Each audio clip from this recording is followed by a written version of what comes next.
yielding and thank him for his masterful leadership of the Ways and Means Committee to address many of the health concerns, climate concerns, issues of fairness in our economy in such an important way that has been manifested in the rescue package and now in the Build Back Better legislation. Today, we come to the floor about a very important issue of concern to the economic stability and fiscal soundness of our country. As you recall, Madam Speaker, last week House Democrats honored our responsibility to the American people by voting on lifting the debt ceiling and on a continuing resolution to keep government open to avoid a devastating shutdown.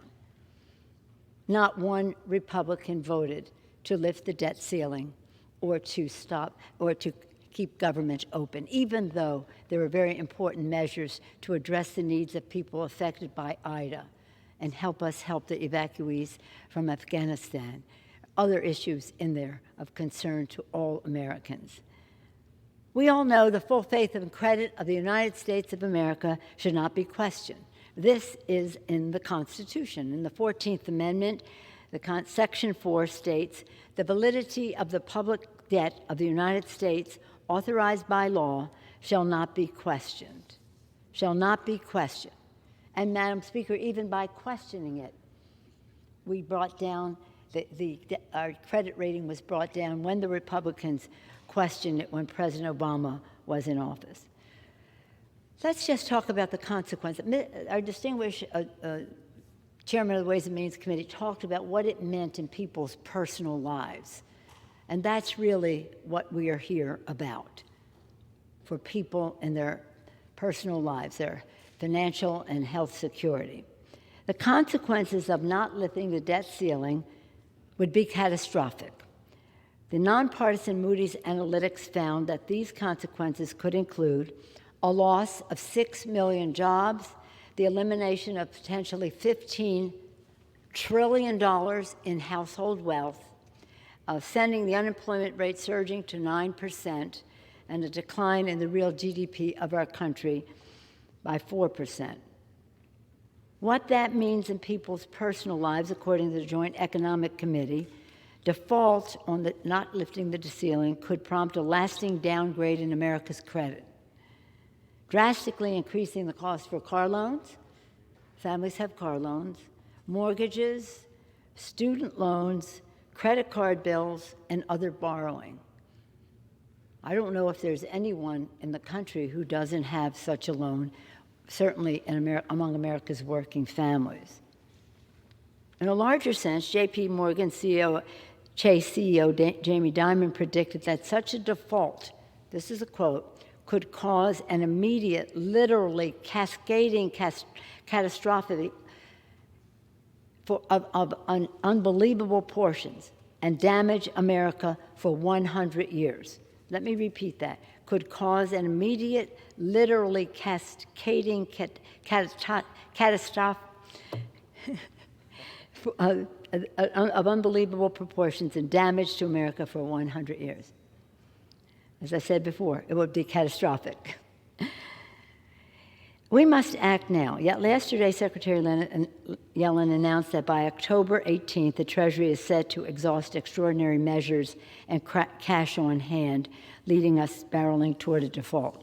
This has been going on since the end of July, when the debt limit expired. Addressing the debt limit is not about future spending. This is about meeting the obligations that the American government has already incurred, including that we worked together on the bipartisan COVID relief legislation last December. Only 3% of the current debt that we're lifting the debt ceiling to accommodate has been accrued under President Biden. A big chunk of this, though, is attributed to at least $2 trillion in the tax scam of 2017, where the Republicans gave 83% of the benefits to the top 1%. And now we have to lift the debt ceiling to pay for that.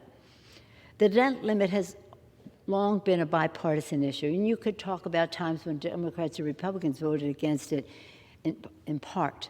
But It's very hard to find a time when they said, my vote will take down the debt limit. Democrats have never done that. Congress has addressed the debt limit 78 times, as the distinguished chairman mentioned, since 1960. 29 times with a Democrat in the White House, 49 times under Republican president. More recently, since 2011, each of the 7 times that the debt limit was addressed, Congress did so on a bipartisan basis. This includes 3 times under the most recent former president, when Democrats cooperated. We did so because the full faith and credit of the United States of America cannot be questioned. The Constitution says that. Republicans, and because of all of the consequences that would happen if we did not lift the debt ceiling. Republicans' refusal to support a suspension of the debt limit now is cynical, hypocritical, and downright dangerous. As Mitch McConnell himself has said about the need to address the debt limit, this is what he said last time: don't play Russian roulette with our economy. Quote, yet that is exactly what he is doing, playing Russian roulette. Interesting that he's playing Russian roulette with our economy and with the financial security and the well-being of America's working families. Their kitchen table concerns. How are they going to pay the bills? Well, now the interest rate will be higher if the Republicans prevail. That is why today we will pass this suspension of the debt limit. Democrats are for the people and will never let the full faith and credit of the United States be questioned, because we take an oath to the Constitution of the United States, and that is an oath that we always intend to uphold. And because we have a responsibility to the health and well-being of America's working families, and this would have a disastrous effect on them. So as I yield back the balance of my time, I urge, and hopefully a strong bipartisan vote on this legislation. Salute the distinguished chairman once again, and yield back